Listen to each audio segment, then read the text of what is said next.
फिर आ गया मुफ्त का बर्गर खाने।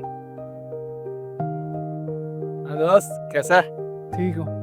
आप कैसे हैं? जी ठीक ठाक। एक बर्गर लगाइएगा। जी जी जरूर, बैठे हो।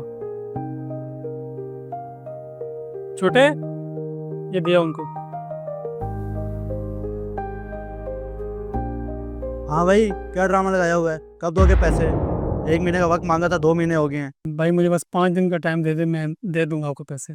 5 दिन से 1 दिन ऊपर नहीं होना चाहिए। छठे दिन मैं इधर हूँगा, पैसे मिल जाने चाहिए मुझे। जी ठीक है।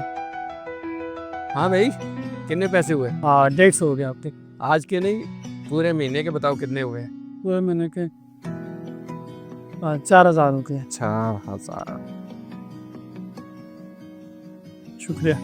ये क्या कह रहा था? कुछ नहीं, वो मजबूरी में मैंने इनसे उधार लिया था, अभी उनको लौटा नहीं पा रहा है। कितना उधार लिया? 50,000 के लिए।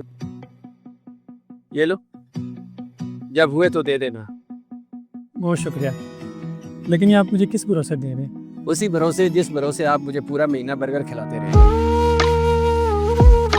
बहुत शुक्रिया। खुश रहो।